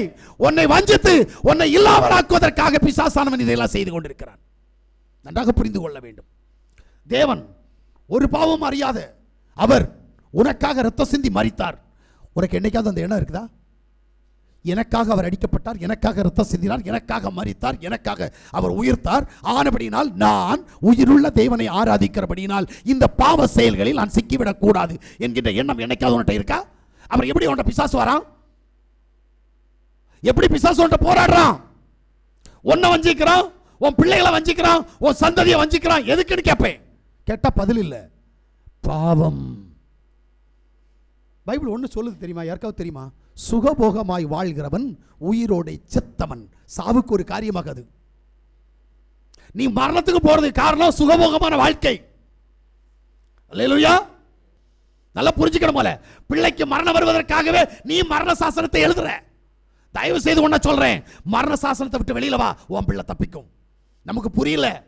மரணம் ரொம்ப வித்தியாசமானது, ரொம்ப கொடியது. நீ அதை பிள்ளைக்கு ஊட்டுற. முதல்ல உனக்கு சாவ நீ தெரிந்து கொள்ற, ரெண்டாவது பிள்ளைக்கு ஊட்டிக்கிட்டு இருக்கிற. பிள்ளைகளுக்கு தயவு செய்து யாவுக்கு பயப்படுகிற பயத்தில் பிள்ளைகளுக்கு உன்னுடைய கஷ்டங்கள், உன்னுடைய நிலை என்ன, நீ கடன் வாங்குறியா, நீ ஆசீர்வாதமாக இருக்கிறியா என்கின்ற உண்மையான நிலை தெரிந்து பிள்ளைகளை அவர்களை சரியான வழியில் நீ நடத்தணும். நடத்துறியா? பிரைசியாசுவா அல்லேலூயா. நம்ம அப்படி செய்யறதே இல்லையே. பாசத்தை நான் அதனால தான் பல நாள் உங்க சபையில் உங்களுக்கு சொல்றேன், பாசத்தை தயவு செய்து வெளியில காட்டாத. பாசத்தை உள்ளடக்கி, கோபத்தை வெளியில வை, பிள்ளைகள் சரியாக நடக்கும். அல்லேலூயா. நம்ம கோபத்தை காட்டுறதில்ல. உண்மை சொல்றேன், இந்த ஐயாவை நான் மதிக்கிறேன். அவர் பொம்பளை பிள்ளை மேல ரொம்ப பாசம். ஆனா அந்த பாசத்துக்காக பிள்ளைகிட்ட மயங்கி இருப்பாரான்னு கேட்டா இல்ல. என் பிள்ளை இப்படித்தான் நடக்கணும். ஐயா உண்மைதான் ஐயா. பையன் ஒரே பையன், பையன்கிட்ட பாசம் காட்டுறாரு, அந்த பாசத்தை மறைச்சிக்கிடுவாரு. பையனுக்கு இன்னைக்கு வரைக்கும் பயம். ஒன்றை கேட்டா உன் பிள்ளை பயப்பட மாட்டேங்குது. என்ன காரணம்?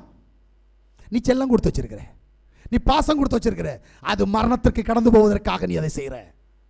பிள்ளைகளுடைய மரணம் உனக்கு எப்படி இருக்கும் கொஞ்சம் யோசித்து பாரு. பிரைசியாசுவா இல்ல, நீ மாறணும். சரி, மரணம் எதனால் வருகிறது? நீதிமொழியின் புஸ்தகம் 14வது அதிகாரம் 12வது வசனத்துக்கு வாங்க. மனுஷனுக்கு செம்மையாய் தோன்றுகிற வழி உண்டு, அதன் முடிவோ மரண வழிகள். முதல் மரணம். ஒரு மனுஷனை சந்திக்கிறதற்கான முதல் வழி அவனுக்கு செம்மையாய் தோணுகிறது. அவ்வளவுதான். தேவ சமூகத்தில் போய் கேட்க மாட்டான், ஆண்டவரே நான் என்ன செய்யணும்னு கேட்க மாட்டான். அதான் சொன்னேன்ல, 1000 ரூபா வந்தா 1000 ரூபா எப்படி தீர்த்து கட்டலாம், இதுதான் யோசிப்பான். தேவன் கொடுத்திருந்ததென்றால் தேவ சமூகத்தில் போய் கேட்கணும். முதல்ல அந்த பணத்தை வச்சு ஜெபம் பண்ணணும். நமக்கு தெரியாது. ஜெபம் பண்ணி இதை நான் என்ன செய்யணும் ஆண்டவரே எனக்கு சொல்லும் அப்படின்னு யாவுக்குரியதை யாவுக்கும், எனக்குரியதை நான் எடுத்துக்கிட்ட பிறகு தேவ சமூகத்தில் அதை வச்சுக்கணும். வச்சு தேவனிடத்தில் ஆலோசனை கேட்கணும். அந்த பழக்கம் நம்மகிட்ட கிடையாது. அதனால தான் பணம் போற திசை நமக்கு தெரியாது. சரியா? ஏன்னா மனுஷனுக்கு செம்மையாய் தோன்றுகிற வழி உண்டு, அதனுடைய முடிவு மரணம். 1வது மரணம் உனக்கு செம்மையாய் தோன்றுகிறது. 2வது மரணம் ரோமருடைய புஸ்தகம் 8வது அதிகாரம் 6வது வசனம். மாம்ச சிந்தை மரணம், ஆவிய சிந்திய ஜீவனும் சமாதானம். அடுத்த மரணம் என்ன தெரியுமா? மாம்ச சிந்தை. நீ மனுஷன் அல்லவா, மண் அல்லவா, மண்ணான சிந்தனைக்குள் கடந்து போய் இது சரி இது தப்புன்னு முடிவு பண்ற பாரியா, அங்கதான் உனக்கு மரணம். ஏன்னா ஆதாமுக்கு எதனால் மரணம் வந்தது? நன்மை தீமை அறியத்தக்க விருட்சத்தின் கனியை புசித்து அவன் நன்மை தீமை அறிந்தபடியினால். நீ இன்னும் நன்மை தீமை நீ யோசிக்காத, உன்னை ஆண்டு கொள்ளுகிறவர் சொல்லணும். அவருடைய சித்தம் இல்லாமல் நீயே எல்லாத்தையும் முடிவு பண்ற, அதனால தான் உனக்கு மரணம் வருது. 3வது காரியம் 2 கொரிந்தியருடைய புஸ்தகம் 7வது அதிகாரம் 10வது வசனம். தேவனுக்கேற்ற துக்கம் பின்பு மனஸ்தாபப்படுவதற்கு இடமில்லாமல் ரட்சிப்புக்கு ஏதோன மனம் திரும்புதலை உண்டாக்குறது. லௌகிக துக்கமோ, லௌகிக உலக துக்கமோ மரணத்தை உண்டாக்குகிறது. பாத்தீங்களா? நல்லா பாத்துங்க. இதெல்லாம் மரணம் சேர்ந்துதான் உனக்கு மரணம் வரதுக்கு காரணம். லௌகிக அதாவது உலக துக்கம், உலக ஆசை, உலக எண்ணங்கள் உன்னை மரணத்துக்குள்ளாக கொண்டு போகிறது. 4வது சங்கீதம் 116 15 வாசிங்க. யாவுடைய பரிசுத்தவான்களின் மரணம் அவர் பார்வைக்கு அருமையானது. இப்போ எதுக்கு யாவுடைய பரிசுத்தவான்களுக்கு மரணம் வந்துச்சு? அறிகிற அறிவு ரொம்ப முக்கியம். அவர் மரணத்தை வெறுக்கிறவர். அப்ப இவங்க ஏதோ பொல்லாங்குக்குள் கடந்து போயிருக்கிறாங்க. சரியா? இப்போ 1 தீமோத்தேயு 5:6 வாசிங்க. சுகபோகமாய் வாழ்கிறவன் உயிரோட செத்தவன். ஆமா, நான் நினைக்கிறபடிலாம் வாழணும். ஐயா, எங்க போகணும் அங்க போயிடணும், என்ன சாப்பிடணும் அதை சாப்பிட்டுக்கணும், எங்க சுற்றுப்பயணம் போகணும் அங்க சுற்றுப்பயணம் போயிடணும். சுகபோகமாய் வாழ்கிறவன் உயிரோட செத்தவன். அடுத்த மரணம். அடுத்து 1 யோவான் 3:14 நாம் சகோதரத்தில் அன்பு கூறுறபடியால் மரணத்தை விட்டு நீங்கி ஜீவனுக்குள் பட்டிருக்கிறோம் என்று அறிந்திருக்கிறோம். சகோதரத்தில் அன்பு கூறாதவன் மரணத்திலே நிலை கொண்டிருக்கிறான். ஐயா, மரணம்னா என்னன்னு தெரியும் தெரியல. சகோதரனை யாரு? தொப்புள் கொடி உறவான்னு கேட்டா இல்ல, தொப்புள் கொடி அறுத்து எரிஞ்சிட்டு வரணும்னு சொன்னார். நம்ம எல்லாம் தொப்புள் கொடி உறவை இன்னும் வச்சிருக்கிறோம். அங்கதான் நீ மரணத்துக்குள்ள நிக்கிற. யாசுவா மீஷாவுடைய இரத்தத்தினாலும் யாசுவா மீஷாவுடைய நாமத்தினாலும் பல அவயங்கள் ஒன்றாக இணைந்து ஒரு சரீரமாய் ஒரு சபையாய் வாழ்ந்து கொண்டிருக்கிறோமே, இதுதான் அவருடைய சகோதரத்துவம். இந்த சகோதரத்துவத்துக்குள் உனக்கு சிநேகம் இல்லை என்று சொன்னால், அன்பு இல்லை என்று சொன்னால் உன்னை மரணம் உன்னை சந்திக்குமா? அல்லேலூயா. ரோமருடைய புத்தகம் 5வது அதிகாரம் 12வது வசனத்தை வாசிக்கிற போது, இப்படி இருக்க ஒரே மனுஷனாலே பாவத்தினாலே மரணமும் உலகத்திலே பிரவேசித்தது போலவும் எல்லா மனுஷரும் பாவம் செய்தபடியால் மரணம் எல்லாருக்குள்ளும் வந்தது போலும் இதுவும் ஆயிற்று. பாத்தீங்களா? சரி, இப்ப உங்களுக்கு தெரிஞ்ச வசனத்துக்குள்ள வந்துருவோம். ரோமருடைய புத்தகம் 6வது அதிகாரம் 23வது வசனம். பாவத்தின் சம்பளம் மரணம். பாத்தீங்களா? எல்லாருக்கும் தெரிஞ்ச வசனம். அதனால பாவத்தின் சம்பளம், இந்த பாவம் எல்லாம் என்னன்னு வாசித்தீங்களா? இதுதான் இம்பார்ட்டன்ட். இப்ப வேதம் சொல்லுது, இந்த பாவத்தின் மிகுதியினால தான் உனக்கு மரணம் வருது. அதனால்தான் பிரசங்கியுடைய புத்தகம் 12வது அதிகாரம் 7வது வசனம், தயவு செய்து 12வது அதிகாரம் முழுசையும் வீட்டில் போய் வாசித்து தியானிச்சு பாரு, உனக்கு புரியும். இப்ப 7வது வசனத்தை வாசிங்க. இவ்விதமான மண்ணானது தான் முன்னிருந்த பூமிக்கு திரும்பி ஆவி தன்னை தந்த தேவனிடத்தில் திரும்புவதற்கு முன்னே மறுபடியும் போகாததற்கு முன்னும் அவரை உன் வாலிப பிராயத்திலே நினை. இப்ப நீ எப்பவுமே வாலிபன் தான். இந்த வாலிப பிராயத்தில் அவரை நினைக்கிறத மறந்துடாத. அப்ப சுகபோகமாய் வாழ்ற நேரம் அவரை நினை, மாம்ச சிந்தையில் இருக்கிற நேரம் அவரை நினை, உலக துக்கம் உன்னை கடந்து வருகிற போது அவரை நினை, உனக்கு செம்மையாய் தோன்றுகிற போது அப்ப அவரை நினை, சுகபோகமாய் வாழ்கிற போது அவரை நினை, பொல்லாங்காய் செய்கிற காரியங்களின் மத்தியில் அவரை நினைச்சுக்கோ, சகோதரனுக்கு அடுத்த துரோகம் செய்கிற போது அவரை நினைச்சுக்கோ. இப்ப நீ மரணத்திலிருந்து வின் பண்ணலாம். ஏன் அப்படின்னா பரலோகத்தின் தேவன் சொல்றாரு, 1 கொரிந்தியருடைய புத்தகம் 15வது அதிகாரம் 46 47 சொல்லும் போது சொல்றாரு, ஜென்ம சரீரம் உண்டு, ஆவிக்குரிய சரீரம் உண்டு. இதுல ஆவிக்குரிய சரீரம் பிந்தினது, ஜென்ம சரீரம் முந்தினது. எப்ப? ஏதேன் அத மனுஷனை மண்ணினாலே உருவாக்கி அவன் சுவாசத்திலே தான் என்ன செய்கிறார்? உள்ளான மனுஷனை ஊதினார். ஆனபடினால் உள்ளான மனுஷன் அவருக்குள் இருந்தபடினால் அது முதன்மையாக்கப்படவில்லை. ஆனால் சிருஷ்டித்த போது அது முதன்மையாக சிருஷ்டிக்கப்பட்டது. உருவாக்கப்பட்ட அந்த சரீரத்தை அவர் தனக்குள்ளே வைத்திருந்தபடியினால் அது வெளியில் தெரியாததினால் அது பிந்தின சரீரமாக மாறினது. முந்தின சரீரம் மண்ணான சரீரம். அல்லேலூயா. இப்ப சங்கீதத்துடைய புத்தகம் 104:29, நீர் உமது முகத்தை மறைக்க திகைக்கும், நீர் அவைகளின் சுவாசத்தை வாங்கிக் கொள்ள, அவனுடைய சுவாசத்தை வாங்கிக் கொள்ள அவைகள் மாண்டு தங்கள் மண்ணுக்கு திரும்பும்.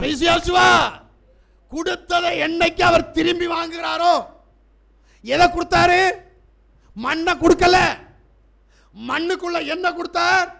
ஆவியான உள்ளான மனுஷனை கொடுத்தார். அவரே உள்ள வந்துட்டார். அவருடைய சாயல் உள்ள வந்துச்சு, அவருடைய ரூபம் உள்ள வந்துச்சு. அவருடைய ரூபம் உள்ள வந்தபடினால் அவர் அதை நீ எப்ப பாவம் செய்யறியோ பாவத்தின் தண்டனையாய் அதை திரும்ப எடுக்கிற போது நீ எங்க போவ? மண்ணுக்கு திரும்புவ. அல்லேலூயா. இப்ப சங்கீதம் 146 4 வாசிங்க. அவனுடைய ஆவி பிரியம், அவன் தன் மண்ணுக்கு திரும்புவான், அந்நாளிலே அவன் யோசனைகள் அழிந்து போம். ஆமென். அல்லேலூயா. நம்ம என்ன நினைச்சிட்டு இருக்கிறோம்? எங்கள் அம்மா செத்து போனேன், எங்கள் அப்பா செத்து போனேன், இன்னும் இருக்கா, எனக்கு வந்து அப்பப்போ காப்பாற்றுவா. நான் பைக்கில் போயிட்டு இருந்தேன், ஆக்சிடென்ட் நடக்க வேண்டிய இடத்துல எங்கள் அம்மா தான் வந்து என்னை காப்பாற்றினா. செத்து போன அவளுக்கு அவள் பேரே மறந்து போச்சு. அப்புறம் ஒன்றை வச்சுட்டு இருக்க முடியுமா? அவன் யோசித்தது, அதாவது அநேகர் சொல்லுவாங்க, நான் செத்தேன்னா வந்து உன்னை கழுத்தை பிடிப்பேன் பாரு. இந்த யோசனையெல்லாம் அவளுக்கு மறந்து போகும். அப்படி தான் பைபிள் சொல்லு. நான் பைபிளை நம்புறவன். அப்புறம் எப்படி அவள் ஃபோட்டோ வச்சுட்டு எங்கள் அம்மா இன்னும் வருவா, எங்கள் அப்பா இன்னும் வருவார், இவர் தான் எங்கள் அப்பா. செத்து போன பிறகு எப்படியா அவன் உனக்கு அப்பா? செத்தா எடுத்து பூத்து அதோட போச்சு, அவங்க வாழ்க்கையே முடிஞ்சிச்சு. நீ நினைக்க நினைக்க பிசாசு வரும். நல்லா புரிஞ்சுடுங்க. யோபனுடைய புஸ்தகம் 33:4 என்னமோ சொல்றார் பாருங்க. தேவனுடைய ஆவியானவர் என்னை உண்டாக்கினார், சர்வ வல்லவருடைய சுவாசம் எனக்கு உயிர் கொடுத்தது. நல்லா கேட்டுடுங்க. அவர் என்னை உண்டாக்கினார், மண்ணில் உண்டாக்கப்பட்ட போது எனக்கு ஜீவனை சுவாசத்தை கொடுத்தது. அவருடைய ஆவி எனக்குள்ள வந்துச்சு, எனக்கு சுவாசத்தை கொடுத்து. இப்போ இந்த சுவாசத்தை எடுத்துருவார். அல்லேலூயா. இப்போ சுவாசத்தை பிடுங்கிட்டா நீ செத்து போன. அப்போ உன் சுவாசம் போகாத வரைக்கும் நீ உயிரோடு இருக்கிற. இப்போ நீ உயிரோடு இருக்கிறதுக்கு காரணம் நீ அவரை நினைக்கிறதுனால. நீ அவரை விட்டு கடந்து போன அப்படின்னா பாவம் உன்னை மேற்கொள்ளும் போது, பாவத்தினுடைய கிரியைகள் உன்னிடத்தில் கடந்து வருகிற போது நீ மரணத்தினுடைய ஊடாய் கடந்து போவாய். அல்லேலூயா. வாசிங்க ரோமருடைய புஸ்தகம் 6வது அதிகாரம் 13வது வசனத்தை. நீங்கள் உங்கள் அவயங்களை அநீதியின் ஆயுதங்களாய். அப்ப நீங்க தப்பித்துக் கொள்ளணும்னா ஒரு வழி இருக்குதுங்க. மரணத்திலிருந்து தப்பிக்கணும்னா ஒரு வழி இருக்குது, அந்த வழிக்குள்ள கடந்து போவோம். நீங்கள் உங்கள் அவயங்களை அநீதியின் அவயங்களாக பாவத்திற்கு ஒப்புக்கொடாமல் மரித்தோரிலிருந்து பிழைக்கிறவர்களாக இருக்கும்படிக்கு உங்களை ஒப்புக்கொடுங்கள் என்று சொல்லுகிறார். அப்படிதானேமா? ஆமென். அல்லேலூயா. உங்கள் அவயங்களை, உங்கள் சரீரங்களை பிசாசுக்கு சொந்தமாக ஆக்காத, மாம்ச இச்சையில விழாத, உனக்கு செம்மையாய் தோணுகிறதெல்லாம் செய்யாத, பொல்லாங்கு நினைக்காத, யாருக்கும் துரோகம் நினைக்காத. நம்ம நினைக்காம இருப்போமா? எபேசியருடைய புஸ்தகத்தில் 2வது அதிகாரம் 1-5 வரைக்கும் நம்ம வாசித்தோம்னா, ஆமென், பாவங்களினாலும் மரித்தவர்களாய் இருந்த உங்களை உயிர்ப்பித்தார். அவைகளில் நீங்கள் முற்காலத்திலே இவ்வுலக வழக்கத்திற்கு ஏற்றபடியாகவும் கீழ்ப்படியாமையின் பிள்ளைகளிடத்தில் இப்பொழுது கிரியை செய்கிற ஆகாயத்து அதிகார பிரபு ஆகிய ஆவிக்கேற்றபடியாகவும் நடந்து கொண்டீர்கள். அவர்களுக்குள்ளே நாம் எல்லாரும் முற்காலத்தில் நமது மாம்ச இச்சையின்படியே நடந்து நமது மாமிசமும் மனசும் விரும்பினவைகளை செய்து சுபாவத்தினாலே மற்றவர்களைப் போல கோபாக்கினின் பிள்ளைகளாய் இருந்தோம். தேவனோ இரக்கத்தில் ஐஸ்வர்யம் உள்ளவராய் நம்மில் அன்பு கூர்ந்த தம்முடைய மிகுந்த அன்பினாலே அக்கிரமங்களில் மரித்தவர்களாய் இருந்த நம்மை மேசியாவுடனே கூட உயிர்ப்பித்தார். மேசியாவோடு கூட உயிர்ப்பித்தார். கிருபையினாலே ரட்சிக்கப்பட்டீர்கள். கிருபையினாலே ரட்சிக்கப்பட்டீர்கள். ரட்சிப்பு இருக்கிறது என்று சொன்னால் நீ மரணத்தை ஜெயமாக விழுங்குவாய். மரணம் உன்னை ஆண்டு கொள்ள முடியாது, நீதான் ஜெயிப்ப. பாக்கிறியா? அப்பதான் எடுத்துக்கொள்ளப்படுதலில் கடந்து போக முடியும். இல்லைன்னா நீ எடுத்துக்கொள்ளப்படுதலில் கடந்து போக முடியாது. அல்லேலூயா. ஏன்னா ரோமருடைய புஸ்தகம் 8வது அதிகாரம் 11வது வசனத்தை வாசித்துருங்க. அன்றியும் யாஷுவாவை மரித்தோரிலிருந்து எழுப்பினருடைய ஆவி உங்களில் வாசமாய் இருந்தார். மேசியாவை மரித்தோரிலிருந்து எழுப்பினவர் உங்களில் வாசமாய் இருக்கிற நம்முடைய ஆவியினாலே சாவுக்கு ஏதுவான உங்கள் சரீரங்களை உயிர்ப்பிப்பார். ஆமென். நல்லா புரிஞ்சுடுங்க. நான் ஒரே சம்பவத்தை சொல்லி முடிச்சிடுவேன். இப்ப உன்னை உயிர்ப்பிக்கிறதுக்கு தயார் அவர். மரணத்திலிருந்து நீ விடுதலை பெறதுக்கு தயார். அப்ப நீ என்ன செய்யணும்? மரணத்திலிருந்து ஜெயிக்கணும்னா ஆதாம் விட்ட கிரியை நீ பிடிக்கணும், வேற ஒன்றும் செய்ய வேண்டாம். அல்லேலூயா. என்ன? வெளிப்படுத்தல் 2வது அதிகாரம் 7வது வசனமும் ஆவியானவர் சபைகளுக்கு சொல்லுகிறது, காதுள்ளவன் கேட்க கடவன். ஜெயம் கொள்கிறவன் எவனோ. நல்ல கேளுங்க. இப்ப இந்த மரணங்களில் இருந்து, பாவத்தின் சம்பளமாகிய மரணத்திலிருந்து ஜெயம் கொள்ளுகிறவன் எவனோ அவனுக்கு தேவனுடைய பரதீசின் மத்தியில் இருக்கிற எங்க சுடர்வெளி பட்டயத்தினாலும் தேவதூதரினாலும் காவல் காக்கப்பட்டு ஆதாமை வெளியில் தள்ளின அந்த ஜீவ விருட்சத்தின் கனியை என்ன செய்ய போறார்? ஜீவ விருட்சத்தின் கனியை புசிக்க கொடுப்பேன் என்று உனக்கு புசிக்க தர போறார். அல்லேலூயா. இப்ப வெளிப்படுத்தல் 22வது அதிகாரம் 2வது வசனத்தை வாசித்து முடிச்சிருங்க. நகரத்து வீதியில் மத்தியிலும். நல்ல கேளுங்க. இங்கதான் ஒரு ரகசியத்தை சொல்றார். நகரத்தின் வீதியின் மத்தியிலும் நதியின் இரு கரையிலும் 12 விதமான கனி தரும் விருட்சங்களும் இருந்தது. எப்படி? 12 விதமான விருட்சங்கள். எனக்கு இதை பேச நேரம் இல்லை. 12 விதமான விருட்சங்களின் கனி இருந்தது. அது மாதந்தோறும் தன் கனியை கொடுக்கும். இப்ப இது எப்படி செய்து? மாசந்தோறும். ஒருவேளை உனக்கு 30 நாளா 31 நாளா கவலையே படாத, மாசந்தோறும் தன் பலனை அது கொடுக்கும். அந்த விருட்சத்தின் இலைகள், அந்த விருட்சத்தினுடைய இலைகள் ஜனங்கள் ஆரோக்கியம் அடைவதற்கு ஏதுவானவைகள். உன்னை ஆரோக்கியம் அடைய ஏதுவானவைகள். எப்படி இருக்குது பாத்தியா? இப்ப ஜீவ விருட்சத்தையே வேண்டாம், அதனை இலையை சாப்பிட்டாலே போதும். அப்ப ஜீவ விருட்சத்தை சாப்பிட்டா ஆதாம் இழந்த அந்த மரணத்தை நீ மேற்கொள்வாய். அவன் மேற்கொள்ள முடியல, நீ மேற்கொள்வாய். நம்ம எல்லாரும் கண்களை மூடுவோமா? மரணத்தை ஜெயிக்கும் வல்லமை உனக்குள் கடந்து வர யாசோடைய சத்தத்துக்கு கீழ்ப்படி. மரணங்களை ஜெயிக்கலாம், பாதாளங்களை ஜெயிக்கலாம், அக்கிரம கிரியைகளை ஜெயித்தால் நீ விடுவிக்கப்படுவாய். ரட்சிப்பு உனக்கு சமீபமாய் இருக்கிறது. யாதாமே உன்னை ஆசீர்வதிப்பாராக.